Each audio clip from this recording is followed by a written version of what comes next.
16 hour ವರೆಗೂ ನಾವೇನು ತಿಂದೇ ಇದ್ರೆ ನಮ್ಮ ಬಾಡಿಲಿ ಏನೇನ್ ಚೇಂಜಸ್ ಆಗತ್ತೆ ಬನ್ನಿ ನೋಡೋಣ. ಇನ್ನೊಂದ್ ಮಾತು ನೆನಪಿರ್ಲಿ, ನಾವಿಲ್ಲಿ ಸ್ಟಾರ್ವಿಂಗ್ ಮಾಡ್ತಾ ಇಲ್ಲ, ಫಾಸ್ಟಿಂಗ್ ಮೋಡ್ ಅಲ್ಲಿ ಇದೆ ಬಾಡಿ ಅಷ್ಟೇ. ಮೊದಲು 4 ರಿಂದ 8 ಗಂಟೆ ಒಳಗಡೆ ನಿಮ್ಮ ಶುಗರ್ ಲೆವೆಲ್ಸ್ ನಾರ್ಮಲ್ ಬರುತ್ತೆ. ಸೊ ಇವಾಗ ನಿಮ್ಮ ಹೊಟ್ಟೆ ಒಳಗಡೆ ಏನೂ ಇಲ್ಲ, ಹೀಗಾಗಿ ನಿಮ್ಮ ಬಾಡಿ ಇನ್ಸುಲಿನ್ ನ ಉತ್ಪತ್ತಿ ಮಾಡೋದನ್ನ ನಿಲ್ಲಿಸುತ್ತೆ. 12 ಗಂಟೆ ಆಗಿ ಹೋಗಿದೆ ಉಪವಾಸ ಇದ್ದು, ನಿಮ್ಮ ಬಾಡಿಲಿ ಏನೇ ನೀವು ಫುಡ್ ಹಾಕಿದ್ರು ಎಲ್ಲವೂ ಡೈಜೆಸ್ಟ್ ಆಗಿ ಹೋಗಿದೆ.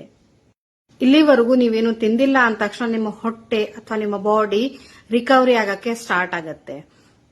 ಅದರ ಜೊತೆಗೆ ಹ್ಯೂಮನ್ ಗ್ರೋತ್ ಹಾರ್ಮೋನ್ ಕೂಡ ಆಕ್ಟಿವ್ ಆಗಕ್ಕೆ ಸ್ಟಾರ್ಟ್ ಆಗುತ್ತೆ.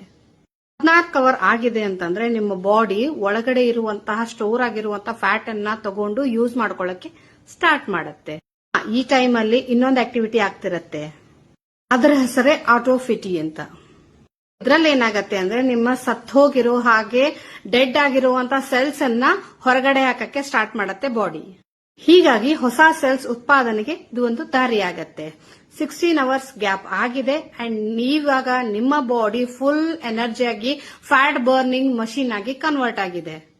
ಇದೇ ಟೈಮ್ ಅಲ್ಲಿ ನೀವು ಎಕ್ಸ್ಪೀರಿಯನ್ಸ್ ಮಾಡ್ತೀರಾ ಫ್ಯಾಟ್ ಲಾಸ್ ಹಾಗೂ ವೇಟ್ ಲಾಸ್ ನ.